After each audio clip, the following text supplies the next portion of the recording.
আসসালামু আলাইকুম। ওয়ালাইকুম আসসালাম। কে বলছেন? মিম বলতেছি ভাইয়া। মিম, কেমন আছেন আপনি? ভালো আছেন মিম? জি আলহামদুলিল্লাহ ভালো আছি। মাশাআল্লাহ, ভালো আছেন। মিম, কোথা থেকে বলতেছেন? আপনার দেশের বাড়ি কোথায়? রংপুর। আচ্ছা, এখন কোথায় থাকেন আপনি? রংপুরে থাকি। আচ্ছা, দেশের মেয়ে দেশেই আছেন। কে কে আছে ফ্যামিলিতে মিম? ফ্যামিলিতে আমি আছি, আমার আম্মু আছে, আচ্ছা, তো ছোট কি একটা করেন? ভাই আছে। তো আপনি এখন কি করেন মিম? বাসায় থাকি, চুলের মেশিন এর কাজ করে। আচ্ছা, ঠিক আছে। তো দর্শক শুনতে থাকুন আজকে মিমের জীবনের গল্পগুলা। ধৈর্য সহকারে ভিডিওটি দেখলে মোবাইল নাম্বার পেয়ে যাবেন, সরাসরি যোগাযোগ করতে পারবেন মিমের সাথে। তো মিম, আপনার বাবা কোথায়? বাবা নাই, বাবা বিয়ে করে চলে গেছে। আচ্ছা, কোনো খোঁজ খবর নেয় না? জি না, কোনো খোঁজ খবর নেয় না। আচ্ছা আচ্ছা।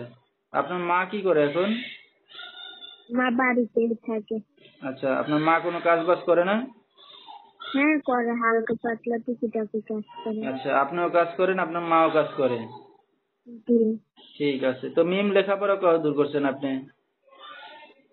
5 ক্লাস। 5 পর্যন্ত লেখাপড়া করছেন। তো মিমের এক ভাই আছে বললেন, সে কি করে? সে থাকে বাড়িতে, শুধু আমার সাথে সে আচ্ছা আচ্ছা আচ্ছা। মাদ্রাসায় পড়ে। তো মিম, দেশের বাড়িতে জায়গা সম্পত্তি আছে কিছু? আছে কোনো রকম। আচ্ছা। তো মিম, আপনার বিয়ে শাদী হয়েছে কিনা? না, বিয়ে শাদী হয় না, বিয়ের জন্য আসলে যৌতুক চাই, দিতে পারে না।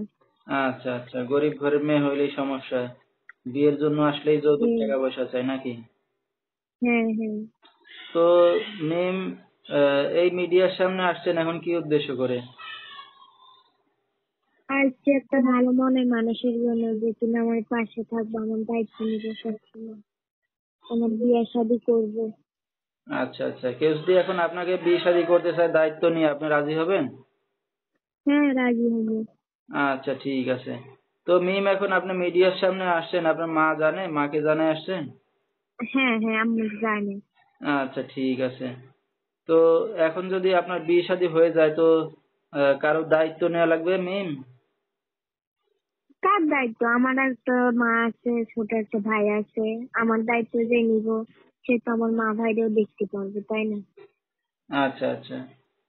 তো এখন যদি আপনার সাথে কোনো দর্শক ভাই যোগাযোগ করতে চায়, কিভাবে করবে?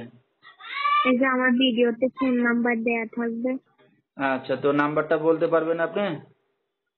আপনি বলেন। ঠিক আছে। তো দর্শক, আমরা শুনতেছিলাম মিমের জীবনের গল্পগুলা।